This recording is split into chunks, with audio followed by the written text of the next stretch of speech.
Luke chapter 12, verse 15. Luke chapter 12, verse 15. Basahin po natin sabay-sabay. Kung nakita na, say amen. Amen. Basahin po natin. And he said unto them, take heed and beware of covetousness, for a man's life consisted not in the abundance of the things which he possesseth. Manalangin po tayo. Ama namin Diyos, takila ka at makapangyarihan sa lahat. Kami po nagpapasalamat, Panginoon, sa magandang pagkakataon ito na ipinagkaloob mo sa amin. Bagamat may masamang panahon, inyal kami po, Panginoon, itinig po ng Panginoon upang magkaisa, Panginoon, upang matuto po sa iyong salita. Dalayan ko, Panginoon, kumilos ka sa bawat isa, Panginoon, yung mga anak narito sa iyong harapan. Hinihiling ko, Panginoon, sa Lord, pagkalooban mo ko ng kapangyarihan, katalinuhan, Panginoon, dahil di ko pa kayang itong ipaliwanag ang iyong salita. Ikaw lamang po ang tanging makakatulong, Panginoon, upang ito, Panginoon, ay maging makabuluhan po sa aming lahat. Ang salita mo, Panginoon, ito po ay hinihiling namin na makapagbigay katagan sa amin, makapagbigay kalakasan sa aming pananampalataya upang sa ganun patuloy mo kami magamit sa iyong gawain na ugad. Salamat po at patuloy mo kaming linisin sa aming mga kasalanang nagawa sa iyo, Panginoon. Ang lahat ay dinadalangin namin sa matamis mahal na Panginoon Kristo Jesus. Amen. Amen. Maaari na po tayong po. No? Last Sunday po, after ng meeting namin ng aming mga preacher, kasama po si Pastor, and then naabot po kami, I think, alas 12 na yata yun. Almost 12 na. And after the meeting, dahil sa ako inaantok ng talaga, ako nilapitan ko na agad si Pastor ng unang-una, kinamayan ko na agad siya. Maya-maya, ito si Preacher Radio, sabi niya, lumapit siya, pinaalala si Pastor. Sabi niya, sino po magpipreach? Sabi niya, ang unang kumamay sa akin, yun ang magpipreach. Patay ka ako. May naalala akong bigla eh. Naalala ko agad yung Lord's Supper. Mabuti na lang, hindi sa Lord's Supper, hindi kaya. Mabuti lang kamay. Blessing ang binigay, no? So, ganun pa man, ako nagpapasalamat. Talaga ito si Boss Vic pa talaga, ako binubuyo pa. Sabi niya, narinig mo ba? Sinabi ni Pastor, ikaw ang pipreach? Hindi naman ako. Kung lang nagbibiro lang yon. Hindi ikaw talaga. Talaga may dilang anghel talaga itong aking kaibigan na to. So, what is important in such a time like this? No? Ano bang importante sa panahon ngayon? No? Sa panahon ngayon, talaga namang, alam natin hindi po madali ang buhay. Alam natin na talagang kabi-kabila ang problema at hindi tayo exempted, no? We're not exempted sa mga pangyayari sa ating kapaligiran. Bagamat tayo mga Kristiyano, bagamat tayo may pangako ng Diyos, na tayo ay pagpapalaan niya, tayo tutulungan niya sa lahat ng pagkakataon, and yet dadaan pa rin tayo sa mga pagsubok na ating pagdadaanan, no? Sabi ng Biblia dito sa Tagalog, at sinabi niya sa kanila, magmasid kayo at kayo'y mag-ingat sa lahat ng kasakiman sapagkat ang buhay ng tao ay hindi sa kasaganaan ng mga bagay na tinatangkilik niya. Losses and tragedies have a way of putting everyone into perspective. But they clarify your values and help you understand your priorities. No?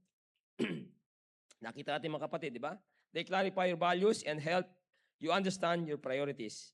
Pasensya na po, medyo namamalat tayo, no? Gawa ng talagang pag kami ay na-assign ni Pastor talaga, magkahalong ka ba, hindi mo alam kung anong gagawin namin. Kaya kami pa ay nananalangin. Talaga prayerful kami pagka alam namin meron ng speaking engagement si Pastor, talagang nagpipray na kami niyan, no? Kung sino ang tatawagin. Jesus once said, watch out and guard yourselves from every kind of greed because person's true life is not made up of the things he owns, no matter how rich he may be. Everything's evaporated. Lahat ng mga bagay ay pwedeng maglaho. No? Pwedeng mawala in a split seconds lang. Kahit sabihin natin, maganda ang katayuan na ngayon, sa isang siglap lang, pwedeng mawala yan. Gaya na sinabi niya, di ba, sa James 4:14, what is your life? It is even a vapor that appeareth for a while and then vanisheth away. No? Everything is evaporated. Olympics overseas ban hits Japan tourism. Sa Tokyo, si Toshiko Ishii spent $180,000 renovating her traditional Japanese inn in expectation of the flood of tourists for the Tokyo Olympics.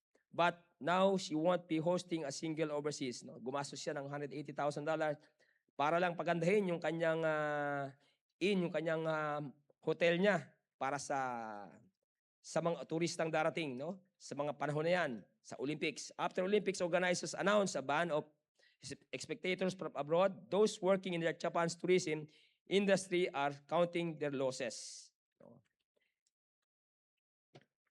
Experts says the impact will be limited compared to the much larger blow brought to the pandemic, adding there is hope that tourism will rebound as life moved toward normally. But this is a big setback for an industry that had high hopes for the games after drizzling upswing in business during 2019 Rugby World Cup. Alam natin, 2019, this is during the pandemic. No? I am guessing foreign visitors won't be allowed until at least September. You have a look ahead and plan ahead to run a business, said Ihishi. Talagang si Ihishi, hindi siya nawala ng pag-asa. Very positive siya. No? If you react emotionally at every turn of events, then you cannot sustain yourself, she added. In presentation of Implux, Ihishi doubled the size of her hotels, restaurants, upgraded the antique decor and kitchen. It was thinking next year with the Olympics, everything is going to be going up and up. No, malaking pag-asa niya. It's sad to say, nabigo dahil nga nagkaroon ng pandemic at hindi natuloy. So everything she prepared come to loss, no? A great loss, no? Major economic loss. Kaya nga po, hindi natin pwedeng sabihin na ako'y matagumpay ngayon, ay okay na tayo, no? Na ako ay malakas ngayon, ay okay na tayo, no? Ako ay successful ngayon, okay na tayo. No, isang iglap lang 'yan, pwedeng mawala sa atin. Kaya we need to be prepared, no? We need to be prepared by the word of God. Kasi pag hindi tayo prepared, hindi tayo hindi tayo puno ng salita ng Panginoon, ay all of a sudden, pwede tayo mag-collapse, no? Sa nangyayari sa ating palibot ngayon, talagang hindi mo na maintindihan, no? Hindi mo na maintindihan. Napakaraming problema sa ating kapaligiran. It's easy for us to confuse our net worth with our self-worth at times, but there's a big difference between the two. During a season of loss, it's important to clarify what really matters. No? Clarify natin kung ano ba talaga ang importante sa buhay natin during the seasons of loss. Kaya tatandaan natin, sabi ni Apostle Pablo, sabi niya rito sa Philippians 4:12, I know both how to be abased and I know how to be abound. Everywhere and in all things, I am instructed both to be full and to be hungry, both abound and to suffer need.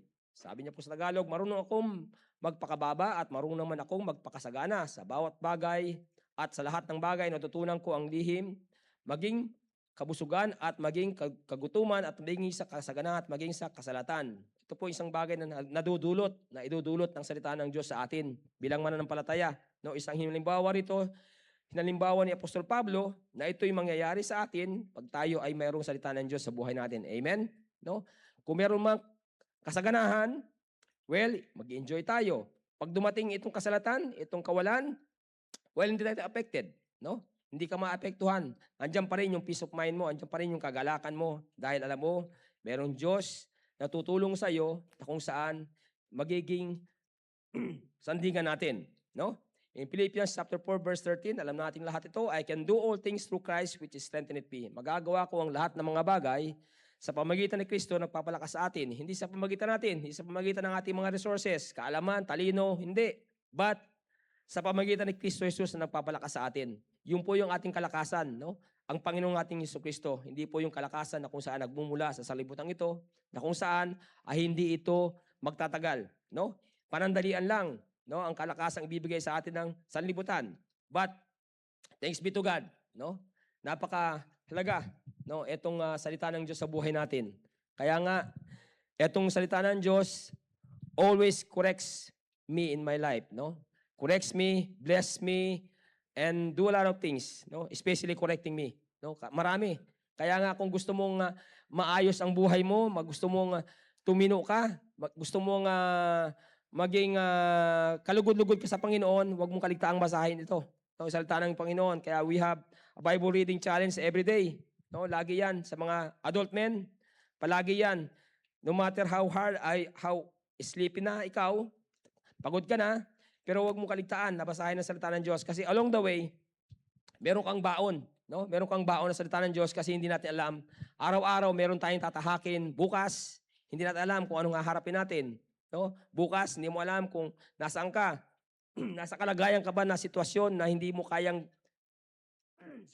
hindi mo kayang lagpasan?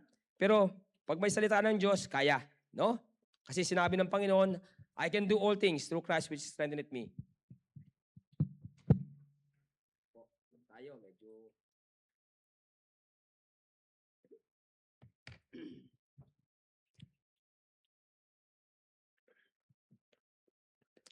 No matter what situation, no?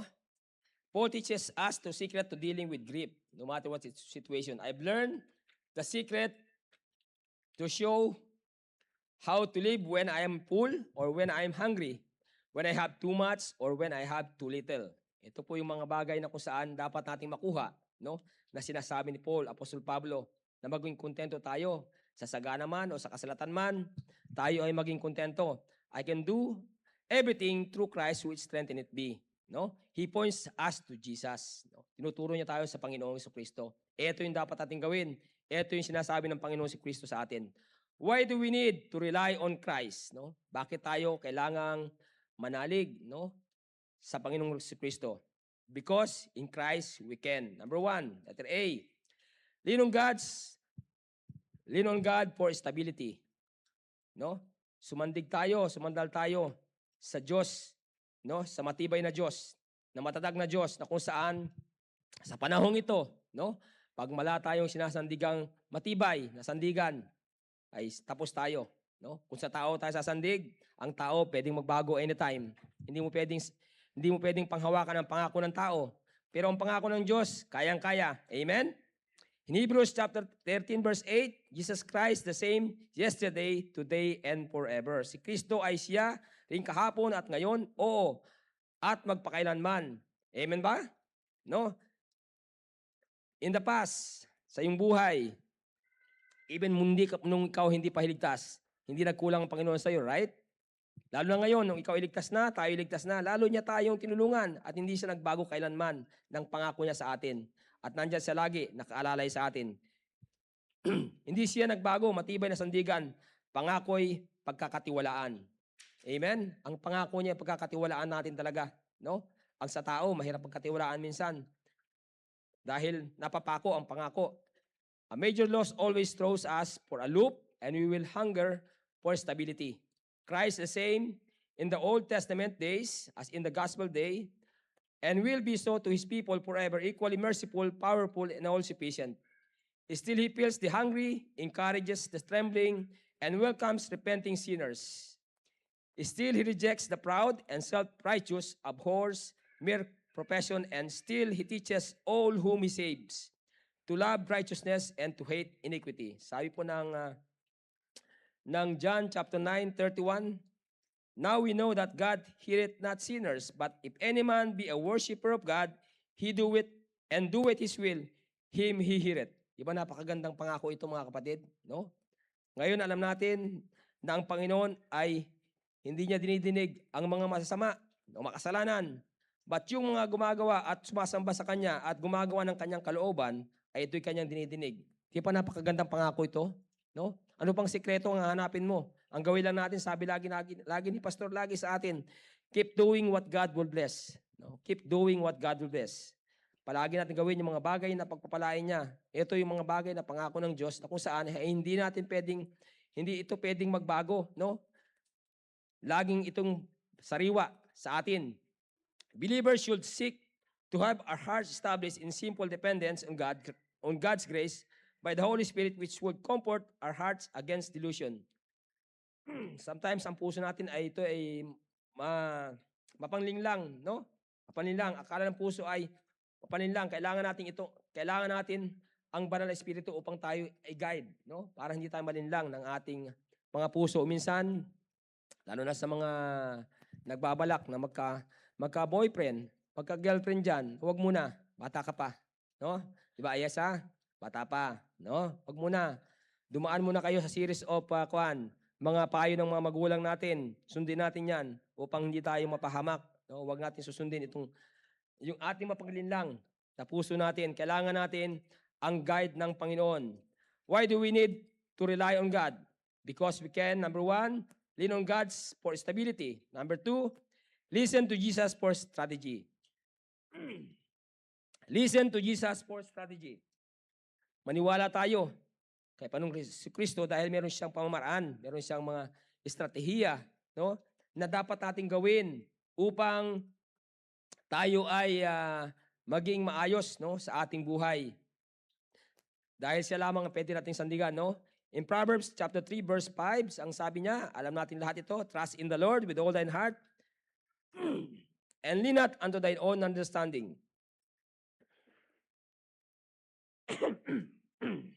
Sorry po. Tumiwala ka sa Panginoong buong puso mo at huwag kang manalig sa iyong sariling kaunawaan. Napakahalaga po na magtiwala sa Panginoon. Sometimes, pag tayo ay nasa kagipitan na, nasa dulo na tayo ng bangin, no? Nawawala na tayo, nailimutan na natin magtiwala sa Panginoon. Gagawa na tayo ng sarili nating paraan upang makatakas tayo sa anumang problema ating kinakaharap. Tama? Dumarating yan sa buhay natin minsan, kaya huwag natin kaliligtaan yung salitaan ng Diyos. No? Daily in the Word. Daily in the Word. Kasi this book will reminds us, no? Will correct us. At tuturuan tayo nito. Ngayong araw na to, ang dami kong natutunan sa salita ng Diyos. No? Ang daming kinurek sa buhay ko. Kaya ako nagpapasalamat. Dahil, kung akong tatanungin mo, especially since ako ay nagkaroon ng sakit, no? Yung aking gamot na iniinom talagang ang laki ng impact sa akin. Talagang, nung binasa ko talaga, totoo talaga. Nangyari talaga. Unang-una, naging makakalimutan ako. No? Like I said, isang bagay lang hindi ko pwedeng kalimutan. Alam niyo na yon, yung pangalan ng wife ko. No? Otherwise, matagal na siguro ako naglaho. Kasi ilang beses na akong inatake eh. No? Pero buhay pa rin ako. Kasi hindi ko nalimutan yung pangalan ng wife ko. Pangalawa, yung nagiging, yung bang madaling mag-init yung ulo ko. No? Nabasa ko yun sa kanya. Ano ba tawag doon? Yung side effect niya. No? Unang-una, yung makakalimutin ka talaga. Before, madali akong makaalala. Ang dami kong madali akong mag-memorize ng verse eh. Ngayon, pagkausap ko yung tao, lalong bagong taong kausap ko, split seconds lang, malilimutan ko na yung pangalan niyan. Pero nga akong kaibigan dito si Lance, na hindi siya member natin, si bisita lang dito yan. Regular visitor natin. Tagal ko siya nakikita, kinakamayan niya ako lagi, no? Pero limutan ko yung pangalan niya. Ang sabi ko kay Elijah, pwede mo tanungin yung pangalan niya, nak? No? And then one day, buti na lang, nagkaroon ako ng paraan para tanungin sa kanya. Nalimutan ko, nasira na yung cellphone ko. Nilapitan ko siya, Brad, kako. Nasira yung cellphone ko, hindi na kita masyanda ng devotion. Without knowing na hindi ko na sinabi sa kanya, nalimutan ko yung pangalan niya kasi nahihiya akong tanungin yung pangalan niya. Sabi ko na wala yung kwan mo eh. Pwede bang ikwan mo ulit yung Facebook ko? Yun, nilagay niya, Lance, yun. Doon ka nanala. Ngayon, lagay ko na sa phone book ko yung Lance na pangalan niya. Kasi lagi niya akong kinakamayan after na magsimba, palagi lumalapit para kumamay. No?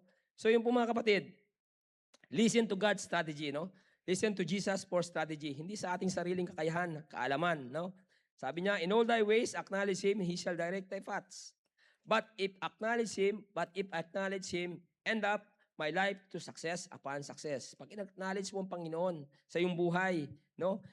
Sinunod mo siya, at yung kanyang direction, yung strategy na itinuturo sa iyo, no? Hindi mahirap na tayo ay kanyang tulungan. Hindi mahirap sa Panginoon na tayo ay kanyang pagpalain. Hindi mahirap niya tayo sa Panginoon na tayo dinggin sa ating mga dalangin kasi we're acknowledging Him, no? Para i-direct niya tayo sa kung saan tayo tatahak na lugar.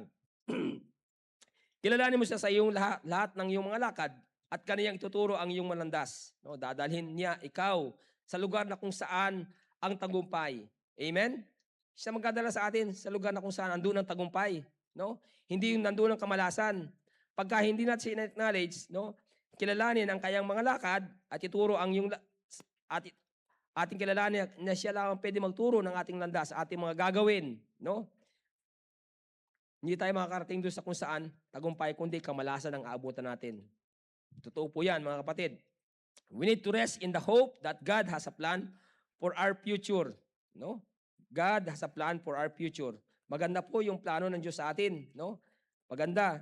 You can say, ano kaya ang plano ng Panginoon sa atin? No? Kung magpapatuloy lang tayo, marami sa mga plano. Maganda. Ako, maraming magaganda na mga ginawa ng Panginoon sa akin. Hindi ko na mabilang yung mga gandang ginawa ng Panginoon.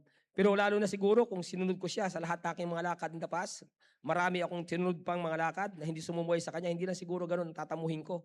Pero ganun pa man, since we're not perfect, we are human, nagkakamali pa rin. Pero since we have the Word of God, no? This book correct us. This book challenge us, no? Na magpatuloy at patuloy na gawin yung kalooban ng Panginoon. And then, tuturuan niya tayo, dadalhin tayo ng Panginoon kung saan nandun ang tagumpay. No? Amen? We need to rest in the hope that God has a plan for our future. We must trust in the Lord with all our hearts, believing He is able and wise to do what is best. He is able and wise to do what is best. We need to know ourselves. We always find our own. Huwag nang magpabulag, no, sa iyong sariling galing. Umasa palagi sa Lord. No? Umasa lagi sa Diyos. No? Kailangan, huwag tayong magpabulag sa ating sariling galing. Pag sa sarili natin, mapapahamak tayo. Hindi magiging maganda yung kahinatnan ng buhay natin. Kasi tanging ang Diyos lang, bilang mga anak ng Diyos, tanging ang Diyos lang ang pwede nating saligan, no?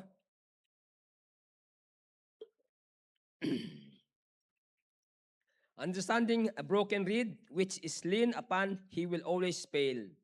Napansin mo, ang dami nating kabiguan sa buhay kasi paraan natin ang ginamit natin. God's strategy is always the best. No? God's strategy is always the best. Huwag yung paraan natin. We decide everything that is biblical and we need to beg God to direct us in every case through it may seem quite plain. In all our ways that prove pleasant in which we gain our point, you must acknowledge God with thankfulness. Acknowledge God. Kasalangan, pasalamatan natin siya ang Panginoon. No? Sa lahat ng ginagawa niya sa atin. Huwag nating palilimutan lagi. Merong gratitude. In all our ways that prove uncomfortable and that are heads up with thorns, you must acknowledge Him with submission. Kaya nga minsan dumadaan tayo sa napakaraming matinik na daan. Kasi nga, merong daan naman na plain, merong daan naman na maayos, pero lumilis pa rin tayo Doon tayo dumadaan sa gusto natin daanan, kaya yun, napadaan tayo doon tuloy sa mga tinik na lugar, kaya end up, nasaktan tayo sa ating buhay. In all our ways that prove uncomfortable, that yet heads up with thorns, we must acknowledge Him with submissions. It is promised, He shall direct thy paths so that thy ways shall be safe and good and happy at last. Sabi niya sa Proverbs chapter 10 verse 22, the blessing of the Lord, it make it rich, and He added no sorrow with it. The reason why may mga sorrow sa ating buhay, no? Kasi nga, hindi ito'y talagang sometimes, pinilit lang natin, no? Pinilit lang natin na ibigay sa atin ng Diyos yung mga bagay na yan, kaya sometimes, end up nito, may sorrow. Pero ang totoo niyan, the blessing of the Lord, ang talagang totoong pagpapala ng Panginoon ay nakapagpapayaman at nilagadag ng kabagabagan sa ating buhay. Amen? Totoo ang salita ng Diyos. Alam natin, we all experience, no? Ang mga nangyayari sa buhay natin, we all experience that. Kung ating sasaliksikin yung salita ng Diyos, masasabi mo, tama ka Lord, no? Tama ka talaga. No, mali ako. Marami akong pagkukulang. Pero salamat dahil tinutuwid mo ako. Salamat dahil meron kang mga salita kung saan nagpapalakas sa akin. Katulad ng sinabi ni Apostol Pablo, I can do all things through Christ which strengtheneth me. Why do we need to rely on Christ? Because we can, number 1, lean on God for stability. Number 2, listen to Jesus for strategy. No? Number 3, look to Christ for sustenance. No? Look for Christ for sustenance. God will provide.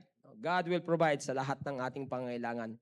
Hindi siya magkukulang kailanman. Philippians chapter 4 verse 12, I know both how to be abased and I know how to abound in everywhere.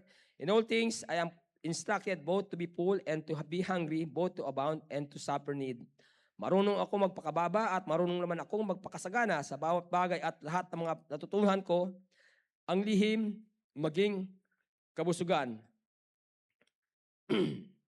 Naranasan ko na mawala ng trabaho in the past, no? It was 7 years ago. Kasi 6 years ago. Naranasan ko mawala ng trabaho during the pandemic time. Hindi madali. No, hindi madali. Napakalayos dati kong kinikita, no? Bilang isang personal trainer. But I honor God in situation I can. No? Sa sitwasyon ng meron ako, patuloy ko pa rin inonor ang Panginoon. No? Gaya nga ng nabasa natin kanina, sabi ni Apostol Pablo, sabi niya, natutunan kong managana, matutunan ko ring mawalan. No? Kung wala ang salita ng Diyos, abay, sigurado ay murmur sa Panginoon. Dalas akong magrereklamo, pero merong salita ng Diyos na makapangyarihang salita ng Diyos, nagsabi, no, na kaya natin. Kaya natin. No? In 5 years working in company, earning a minimum wages, God sustains us. God sustains me. No? And He never fails in my life. In 5 years in my Yokohama company, napakalit ang sweldo. Minimum lang. No? Kumpara mo sa sa isang oras na sa 8 oras na pagkatrabaho, 1 oras ko lang kikitain niya sa trabaho ko. But God never fails. No? Patuloy siyang tumulong at natutunan kong tanggapin at natutunan kong pasalamatan siya sa panahon na yon. And yet, ang Panginoon pa rin at talagang tumugon, no? Sa lahat ng pangangailangan at hindi nagkulang. No? Totoo talaga ang salita ng Diyos. Kaya nga, tayo ay laging hinahamon ng Panginoon na magtiwala lang talaga sa Kanya. Maging sa kagutuman at maging sa kasaganahan at maging sa kasalatan. Yan ang sinabi ni Apostol Pablo. Inulit niya ulit sa Philippians chapter 4 verse 13, I can do all things through Christ which strengtheneth me. Ang lahat ng mga bagay, lahat wala siyang pinili, lahat mga bagay ay magagawa ko sa doon sa nagpapalakas sa akin. Sino ba yung nagpapalakas sa atin? Diba si Christ? No? Philippians 4:14, notwithstanding ye have well done that ye did communicate with me in my afflictions. Gayunman, may mabuti ang inyong ginawa na kayo'y nakiramay sa aking kapighatian. Sinabi ng Apostol Pablo to sa mga taga-Pilipos. Sabi niya sa Philippians chapter 4:15, now ye Philippians, know also that in the beginning, the gospel when I departed from Macedonia, no church communicated with me as a concerning giving, receiving, but ye only. No?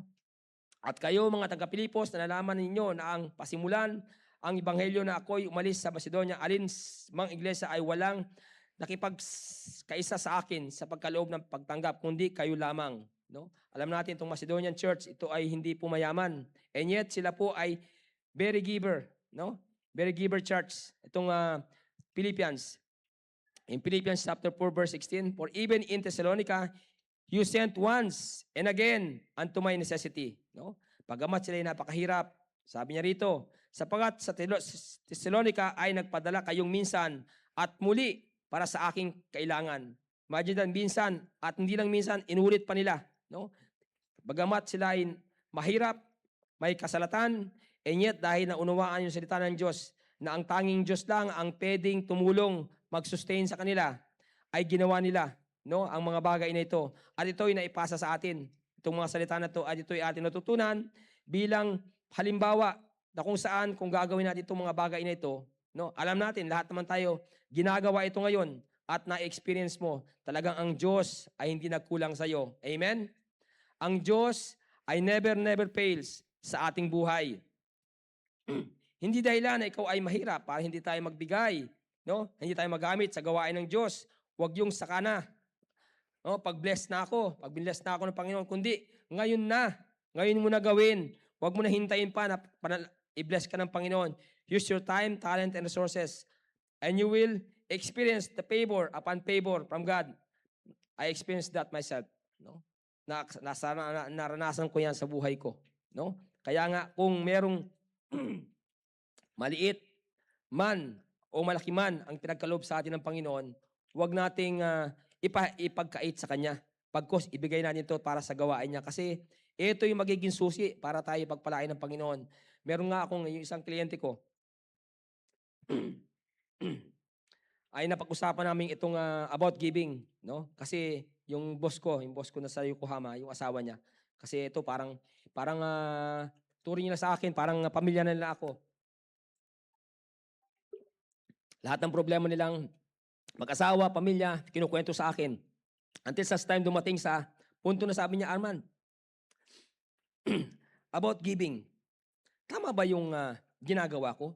Ginagawa namin mag-asawa? Ano yun? Sabihin mo sa akin, ma'am. Ano ba yun? Sabi niya, kasi mga born again sila sa Makati Hope. Sabi niya sa akin, kasi yung mga giving namin, like say for example, yung daddy ko, usami sila nagbigay sa amin ng property, nagbenta ng property, binigyan kami ng party para sa amin.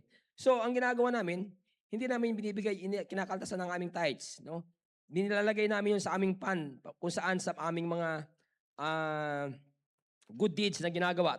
Kasi isa sa mga sponsor natin sa ating community service, naghihingi ako sa kanila ng sponsorship sa kanila. So, yung nagbibigay, doon namin kinukuha yan. Kung may tutulungan kami, kako hindi ganoon, sabi ko sa kanila. Anything na patatanggap mo sa Panginoon, kahit 5 man yan, piso man yan, tatanggalin mo yung para sa Panginoon sa tithes. Ganun ba yun? Sabi niya.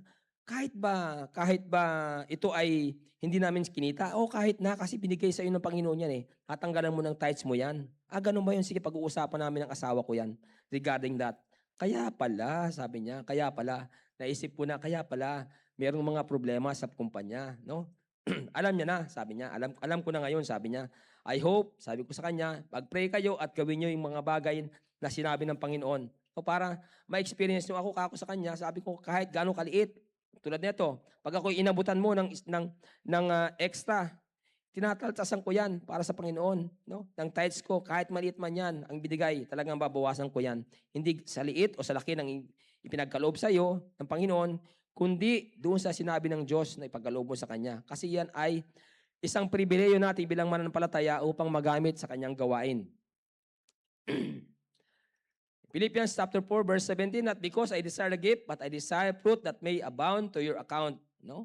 Abound to your account. Ito yung kagandahan dito. No? Pag tayo ay sumusunod sa Diyos, tumutulong sa gawain ng Diyos, talagang mag-a-abound, no? Sasagana. Yung mga bagay na yan. Ako'y naghahanap ng kaloob, kundi hinahanap ko ang bunga na dumadami sa ganang inyo. No? Magbubunga ng sagana. No? Ibig sabihin, pagpapalain ka ng Panginoon. This is not just a material thing, but also health, no? Sasaganahin ka ng Diyos sa iyong kalusugan, sa pamilya, no? Sa relationship. Maraming paraan ng Diyos para pasaganahin tayo. Protection natin sa ating buhay, sa kalusugan mo, sa aksidente, no? Sa peace. Magkakaroon ka ng peace, no? Bagamat kaharap mo yung kaaway mo, kaharap mo yung taong kinaiinisan mo, and yet magkakaroon ka pa rin ng kapayapaan. Katulad ng sinasabi ni Pastor, di ba? Ang daming nagbabasa sa kanya, ang daming naninira sa kanya, and yet, binigyan pa rin siya ng kapayapaan ng Panginoon. Dahil sinabi kasi ng Panginoon sa kanya salita, napakalinaw sa Psalms 119 verse 165, great peace have they which love thy law, and nothing shall offend them. No? Nothing shall offend them. Pag mahal mo ang salita ng Diyos, bibigyan ka ng kapayapaan at walang sino mga makaka-offend sa'yo. No? By God's grace. No? Kakayanin natin. Basta panghawakan natin yung kanyang mga pangako. Pangako ng Diyos na kailanman hindi ito pwedeng magbago, no? Philippians chapter 4 verse 18, I have all and abound, I am full, having received of Epaphroditus the things which were sent from you, an odor of sweet smell, a sacrifice accepted, well pleasing to God. Napakagandang sinabi niya. Tatapot, mayroon ako ng lahat ng bagay at sumasagana. No? Ako'y busog, palibhasa tumanggap kay Epaphroditus sa mga bagay na galing sa inyo na isang samyo na masarap na amoy. No? Napakaganda. No? Biruin mo, bagamat mahirap itong mga tiga-Philippians, and yet, talagang sumasagana sa kanyang mga puso ang pagbibigay sa gawain ng Diyos. Bakit? Kasi naunawaan nila. No? Keep doing, laging sinasabi ni Pastor lagi sa atin, keep doing what God will bless, no? And give God a strong reason to bless you.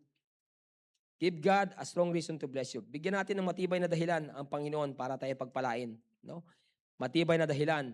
Hindi kailangan ng malaking dahilan, no? Matibay na dahilan ang sinabi niya. Maliit man yung malaki, basta yan ay ayon sa kanyang kalooban, ayon sa kanyang tuntunin, sa kanyang salita, ipagkaloob natin sa Panginoon. At masusure natin, no? Mag-a-abound yan talaga sa sagana. No? Mananagana ang bunga ng iyong ginagawa sa Panginoon. Isang handog na kaya-aya na lubhang nakalulugod sa Diyos, yan ang nais ng Panginoon. Nakalulugod sa Kanya. No? Yung mga bagay nakalulugod sa Kanya. Kaya nga, gawin natin kung anong mga bagay nakalulugod sa Kanya, gawin natin. Sabi ni Pastor lagi, kung ang pananalangin ay nakalulugod sa Kanya, manalangin ka. Kung ang pagbibigay ay nakalulugod sa Diyos, magbigay ka. Kung ang pagmamahal sa kapwa ay nakalulugod sa Diyos, gawin mo. No? Maraming mga bagay na nakalulugod sa Diyos. Gawin natin. No, upang nang sa ganoon, pag nalugod ang Diyos, hindi na mahirap para sa Diyos tayo ay sagutin ang ating mga dalangin. Hindi mahirap sa Diyos na tayo ay Kanyang pansinin. No? Napakadali na para sa Kanya kasi we are His God's children, obedient children of God, no? Pasunurin sa Kanya. The same way sa ating mga anak, pag nakita mo yung mga anak mo na masunurin sa iyo, hindi ba? Hindi na magkadalawang isip yan, pag naghingi yan, talagang ibibigay mo na, no? Konting lambing lang yan, lalo na pagka yung anak mo yung lalaki. Pag naglambing sa nanay, no? Napansin mo ba yan, Ma'am Manelia? Pag niyakap-yakap pa na ng anak mo, yung lalaking anak mo, hindi ka na makatanggi. Pero pag babaeng anak mo, matanggi pa, di ba? Pero pag lalaki, napansin ko yan eh. No? Pag lalaking malambing sa nanay, mabilis ang nanay talaga, hindi makatanggi. Kasi nakita na nakalulugod sa kanyang paningin. Pero pag hindi nakalulugod, ay, magkukan pa yan. Tawag dito, tatanggi pa yan. No?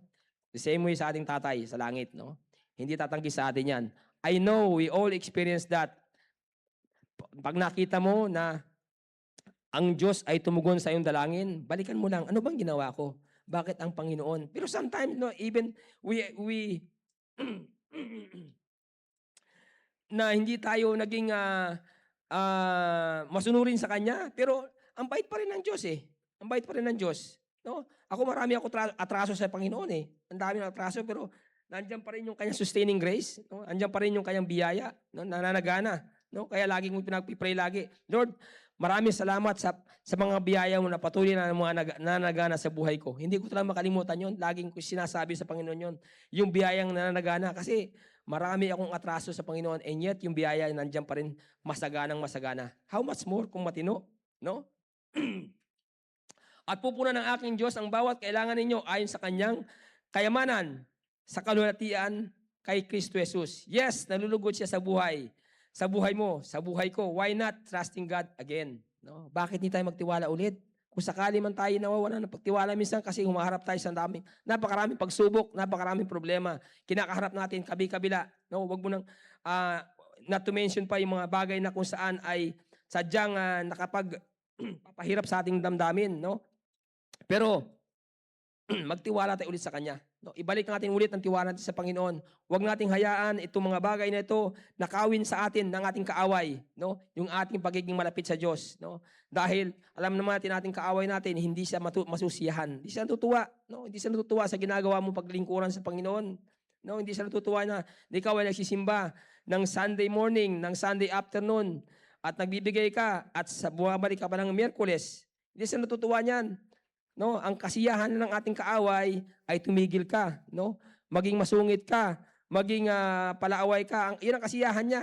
Kasi wala naman siyang magagawa, no? Hindi niya na kayang kunin pa, no? Bawiin pa yung ating kaligtasan. Ang kaya niya nang bawiin sa atin yung ating kaligayahan, yung ating joy sa paglilingkuran sa Diyos, no? Pag tayo lumayo sa Panginoon. Huwag nating gawin 'yan. Manatili tayo, bumalik tayo sa Panginoon, no? Trusting God again. The apostle was open in bonds, imprisonment, no, and necessities, but in all, he learned to be content, to bring his mind to his condition, and make the best of it. Pride, unbelief, vain, hearkening after something we have not got, and prickled, disraelis, or present, no? Things makes men discontent even under favorable circumstances. When we learn to rely in Christ, we will learn how to be patient. We will learn what is submission and what is our hope when we are abased. No? Ito yung kagandahan pag tayo ay talagang natuto sa Panginoon. No? Walang mahirap na bagay na hindi natin kayang gawin pag tayo natuto sa Panginoon. Pag niyakap natin yung kanyang mga salita, kaya nating magpatawad, kaya nating magmahal, kaya nating umibig sa kahit hindi ka ibig-ibig na tao na ating hindi natin gusto, no? 'Yun ang kagandahan doon. It is a special grace to have an equal temper of mind always. In our low state, we should not lose our trust, our comfort in God, nor distrust His providence, nor take any wrong course for our own supply, no? In prosperous condition, not to be proud or secure or worldly. This is a hardened lesson than the other. For the temptation of the fullness and prosperity are more than those of afflictions and want. The apostle had to design to urge them to give more, but to encourage such kindness, and will meet glorious reward thereafter. The Philippians church was not a wealthy church. Tandaan po natin, ang Philippians church is not a wealthy church. And yet, they follow the Lord, no? at patuloy na sumuporta kay Apostol Pablo, no? Hinahamon tayo na tong Philippian Church, no? Hindi dahilan na tayo ay walang-wala para hindi tayo magamit ng Panginoon. Ang kailangan lang maging obedient tayo sa Panginoon. Just the opposite. It was poverty-stricken church, no? Talagang napakahirap nila. Yet they were big-hearted, generous giving. Paul said, their gift encouraged him, no? Yung kanilang mga binibigay, ginawa sa paglilingkuran sa Panginoon, naka-encourage kay Apostol Pablo na lalo pang magsigasig, magsumikap upang may pahayag ang Ebanghelyo ni Kristo, upang isulat yung mga salita ng Diyos na kung saan ito'y dumating sa atin ngayon, no? Kung wala itong mga Macedonia nag-encourage kay Apostle Paul, malamang-lamang hindi natin nabasa itong mga salitang ito, no? And yet siguro malamang na-discourage si Apostle Paul. And yet, dahil nga itong mga taong ito, bagamat sa kanilang kahirapan, kawalan, ay hindi naging hadlang sa kanila upang magpatuloy na suportahan ang gawain ng Diyos, no? Sure you have you ever given a gift that was encouraging to others, no? Kailangan ang bawat isa sa atin ay maging blessing sa bawat isa, no? Maging pagpapala sa bawat isa, no? Yun po yung napakaganda. It's better to be a good, but it's better to be a blessing to others, no? Yun po yung nais ng Panginoon sa atin. Upang sa ganon, lumawak yung gawain ng Panginoon at marami ma-encourage sa buhay natin. Tandaan natin, each one of us, a blessing to every one of us, no? Merong tumitingin sa likod mo, merong nagmamasid sa buhay mo, no? Marami ako tinitingnan dito sa atin, no? Merong mga ordinaryong tao na tinitingnan ko na kung saan nagpapalakas sa akin, na i-encourage ako sa paglilingkuran nila, no? Kaya nga po, huwag kang titigil mga kapatid. Patuloy mong gawin yung mga bagay na pagpapalain ng Diyos. Patuloy mong i-improve yung sarili natin kasi someone looking us, no? Someone following us, no? Yet hindi naman tayo, hindi tayo perfecto, may mga kamalian tayo, pero wag mong iwawala yung mga bagay na kung saan ilagay ng Diyos sa buhay mo, na kung saan itong mga bagay na ito ang siyang makakapag-encourage sa isang tao, na katulad na nangyari kay Apostle Paul. Na-encourage siya to move on, bagamat sa inakulong, inampas, pinalo at pinarusahan, and yet hindi naging dahilan iyon para tumigil siya sa paglilingkuran sa Panginoon. Kundi, lalo pa siya nagpatuloy at nakarating sa atin ngayon itong mga bagay na ito na ating binasa, no? Giving an encouragement, both the giver and the receiver. Receive a blessing and encouragement. Yan po nagagawa niyan sa buhay natin. Because the church learned how to support the ministry even they are in the tight situation, they create a wider ministry than they would normally have. No, napakagandang impact. Mas lalo pang lumaki yung gawain, no, na nagawa ni Apostol Pablo. Mas marayo pa ang nakayang narating, no, dahil sa mga taong sumuporta sa kanilang kalagayan na encourage ng gusto si Apostol Pablo. In Philippians chapter 1 verse 3, I thank my God upon every remembrance of you. Ako'y nagpapasalamat sa aking Diyos sa tuwing kayo'y aking naaalala, no? Maaalala ba tayo ng Diyos? No? Maaalala ba tayo ng Panginoon natin sa mga ginawa natin? Wag na nating isipin, no? Maliit lang naman yung ginawa ko sa Panginoon, hindi naman niya ako mapapansin. No, hindi po, no? Itong Philippians church, talaga itong napakahirap simbahan, pero naalala sila at hindi lang 'yun, talagang na-encourage ng gusto, no? Kaya nga kung meron kang talento, kung meron kang kakayahan, ano man ang meron tayo, sikapin natin na gawin natin ito para sa Panginoon. Kasi yan ay hindi makakalagpas sa paningin ng Diyos. Maaalala niya yan, no? In Philippians chapter 1 verse 4, always in every prayer of mine, for all you making requests with joy. No, lagi silang nasa prayer ni Apostol Pablo, itong mga taong ito. The same way sa ating mahal na pastor, no? Alam natin yan, lahat tayo pinagdarasal nating pastor natin. Kaya nga kung meron tayong mga bagay na pinaplano sa buhay natin, huwag nating kalimutan isama natin ang ating pastor, no? Sabihin natin sa kanya, no? Kasi ipinagpipray niya tayo, no? Lagi kong sinasabi yan kay pastor pag meron akong mga plano o anong sasabihin ko sa kanya, ito pastor, pag-pray mo ito. Nung napag-pray ko na, sabi ko, Lord, pastor, maraming salamat. Ito po, sinagot na yung prayer ko, no? Sinagot na yung prayer. Ganun din sa mga anak ko. Sinasabi ko sa kanya, kung meron kayong achievement sa buhay ninyo, sabihin nyo kay pastor. Kung meron kayong nais ipanalangin, sabihin nyo kay pastor. Huwag mahiya. Huwag mahiya. Kasi sometimes, maliit na bagay lang, nahihiya tayo, nakakaya naman kay pastor, sobrang busy na ni pastor sa kanyang ginagawa. Hindi nga na magkaugaga si pastor sa kanyang mga speaking engagement at mga gawain niya. Talagang, tapos is, makikisabay pa ako? No, hindi po. No? Ang laging sinasabi ni pastor, hindi yan kalabisan sa kanya, no? Na tayo ay lumapit sa kanya para ipanalangin niya.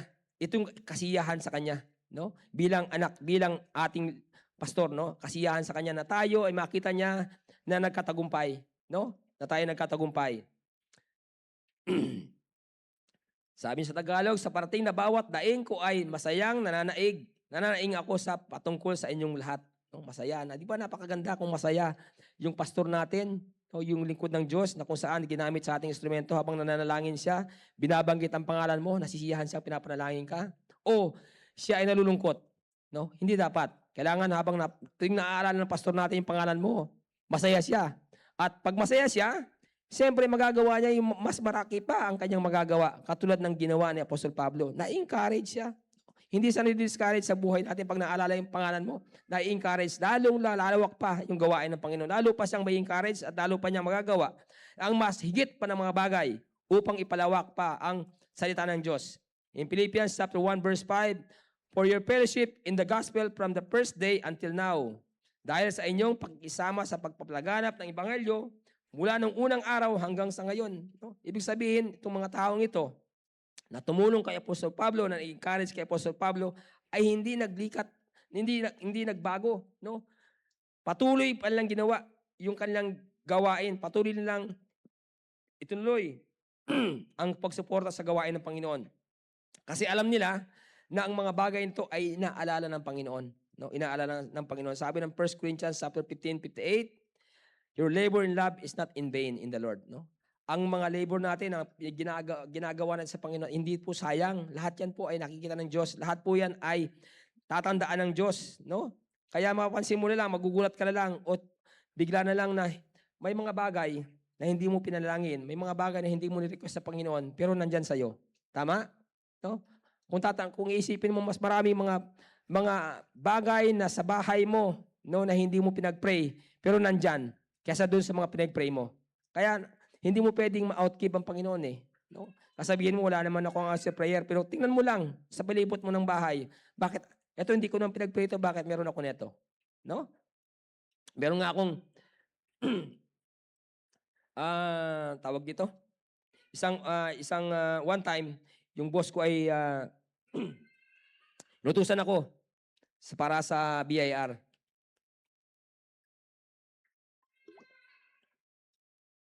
Dahil meron siyang dapat ipalakad. Sabi ko, boss, pagkakailangan mo ako, kahit na sabihan mo lang ako ahead, kakansilin ko yung kliyente ko. So inutusan niya ako, and then to make the long story short, na accomplish ko yung trabaho, which is talagang yung trabaho ay hindi po madali. Kasi you're dealing with the BIR. So, sa hindi ko naman pinag-pray itong bagay na to. And yet, nung matapos na yung trabaho, sabi ko sa kanya, boss, okay na, natapos na. Wala ka na dapat alalahanin. At alam naman ni boss, pag ako'y pagkatrabaho,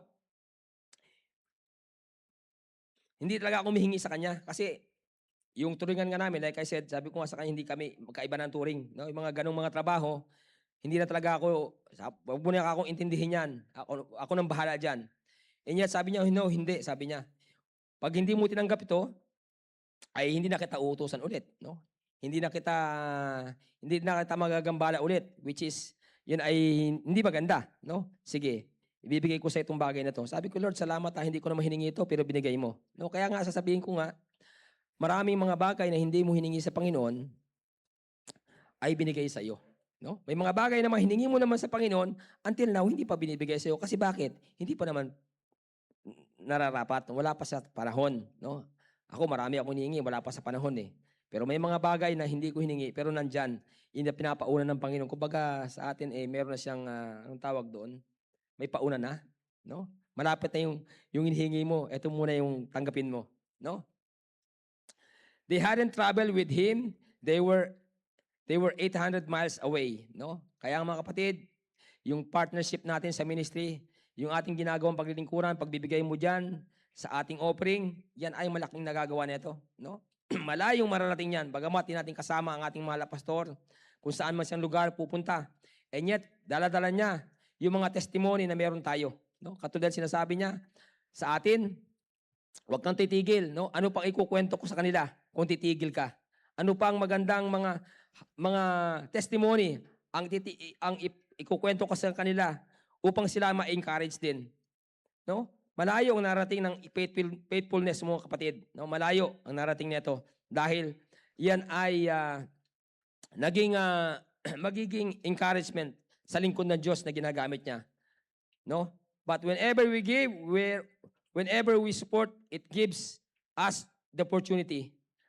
My giving allows me to be involved your pastor ministry. So yung po mga kapatid, no? Yung pong isang bagay na kung saan ay dapat nating makita at malaman na bakit tayo magre-rely. Why do we rely on Christ? No? Because we can. Number 1, lean on God, stability. No? Number 2, listen to Jesus for strategy. No? Number 3, look to Christ for sustenance. Yan po, tandaan natin mga kapatid. Dahil yan po yung mga bagay na kung saan itinuro ng Panginoon natin sa atin, na kung saan ito yung magdadala sa atin, no? Sa lugar na kung saan ay may tagumpay. No? Tandaan natin, ito po ay mensaheng ito na ating napakinggan ngayon. Ito po hinanda ng ating mahal na pastor. At ito po ay nung binasa ko ito, salamat Panginoon na una kong pinasalamatan dahil akmang-akma, no, sa aking mga katanungan sa Kanya. No? Akmang-akma. Kaya nga, nung sinabi ni pastor, nung nagkahiwa-hiwalay kami sa meeting, sabi nito si Boss Radio talaga, akala ko nakalimutan na eh. Sabi niya, sino magpipreach pastor sa Wednesday? Sabi niya ganun. Ako sa antok na ako. No? Magmamadali na ako, gusto ko na umuwi. Kinamayan ko na agad si pastor. Sabi niya, ang unang kumamay sa akin, yun ang magpipreach. Akala ko agad yung Lord Supper eh. Buti na lang hindi yun. Buti lang kamay. Otherwise, malas ang abutin ko. Buti lang kamay ni Pastor Blessing tuloy inabot. No? Ako nagpapasalamat sa Panginoon dahil sa napakagandang opportunity ng ngayong gabing ito. Nawa, tayo ay pinagpala ngayong gabing ito sa mensahe ng Panginoon. Tayo po tumayong lahat. Tayo po manalangin. Ama namin Diyos, marami pong salamat Panginoon dahil napakaganda po ng iyong mensahe sa gabing ito. Sa pamagitan po ng aming mahal na pastor, kami po muli ay tinuruan niya Panginoon na magtiwala sa iyo. Sundin po Panginoon ang mga pamaraan mo. Kami po ay tumindig lang sa iyo dahil ikaw po ang pinakamatibay namin sandigan at kami po ay umasa sa iyong kakayahan na kami po ay kaya mong pagpalain Panginoon. Hindi po sa trabaho, hindi po sa aming mga kakayahan, kundi sa iyo, Panginoon, lamang, Panginoon. At sigit sa lahat, Panginoon, tinuruan mo kami, Panginoon, na maging kontento sa lahat ng mga bagay, Panginoon. At patuloy, Panginoon, na manalig sa iyo at patuloy, Panginoon, magpagamit sa iyong gawain, sumuporta sa iyong gawain, dahil alam namin, Panginoon, ito po pa yung mga bagay, Panginoon, na kalulugod sa iyo. At ito po, Panginoon, ay hindi mo malilimutan, Panginoon. Hindi ka po, Panginoon, tumitingin sa laki o liit ng aming nagawa. Ngunit tumitingin, Panginoon, sa aming sinseridad ng aming mga puso, Panginoon. Dahil ito po, Panginoon, ay nais mo, Panginoon, dahil yung mga anak, ay patuloy, Panginoon, gawin, Panginoon, ang mga bagay na pagpapalain mo. Salamat po, Panginoon, sa ilang lingkod, sa aming pastor, Panginoon, siyang ginagamit mo sa aming mga buhay, upang kami, Panginoon, ay matuto, Panginoon, na magkaisa, na ang iyong gawain, Panginoon, ay aming suportahan, dahil ito, Panginoon, ang nais mo, Panginoon, na lumago sa pamagitan, Panginoon, yung mga anak kagamitin mong instrumento.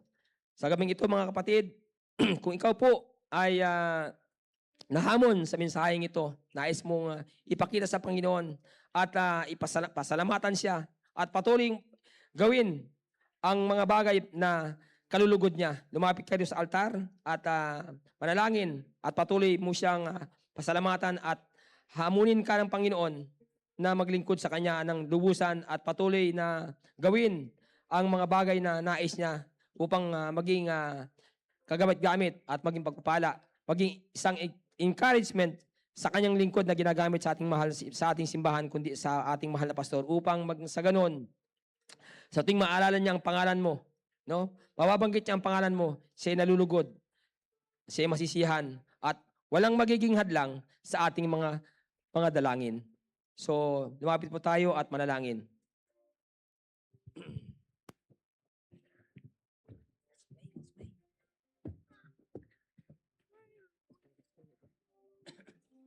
Ng Diyos, maraming salamat po sa ito. Salamat kay Daniel,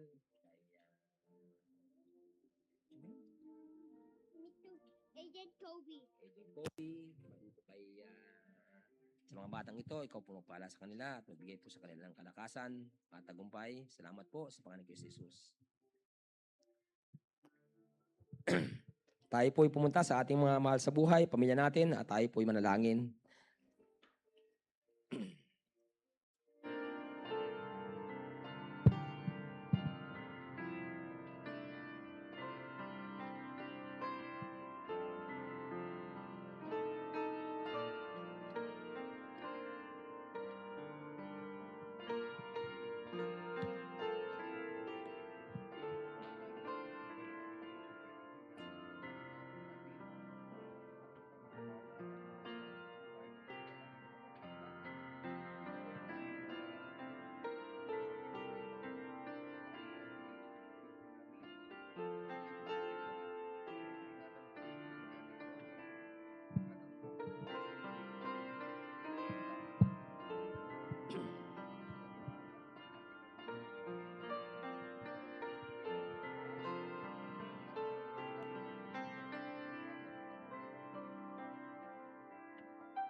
Manalangin po tayo. Ama namin Diyos, maraming salamat muli, Panginoon, sa tagumpay ng gabing ito, Panginoon. Salamat po sa iyong mga salita na muli mo kaming hinamon, muli mo kaming tinuruan, Panginoon, na lalo pang magtiwala sa iyo, Panginoon. Na hindi maging hadlang, Panginoon, anumang katayuan namin, kalagayan sa buhay, Panginoon. At anumang sitwasyon, kami po'y patuloy, Panginoon, na magtitiwala sa iyo, patuloy pa na magpapagamit sa iyo, Panginoon. Salamat po sa iyong mga pastor na siyang ginagamit mo ngayon, Panginoon, sa lugar ng Ilocos Sur, Panginoon. Patuloy mo siyang gabayan, gamitin mo siya, Panginoon, mightily. At ikaw po magtumulong sa kanila, Panginoon, upang sila po maligtas din po, makarating po, makabalik sila sa Friday, Panginoon, sa amin, makapiling nila, Panginoon. Salamat po ng marami, maging sa lahat po ng kapatiran, ikaw po, Panginoon, na nakakakita sa amin. At ganoon din po, mga kapatiran namin na wala rito, Panginoon, sila po, Panginoon, ay nanonood ngayon sa online, ikaw pong gumabay sa kanila, at maging sa mga kapatid namin, Panginoon, may karamdaman. Patubayan po ang bawat isa, ikaw po ang magproteksyon, magpagaling, mag-supply, mag-provide sa lahat po ng pangangailangan ng bawat isa, Panginoon. Salamat po, ang lahat dinadalangin namin at pinapasalamatan sa matamis mahal na pangalan ni Kristo Jesus. Amen.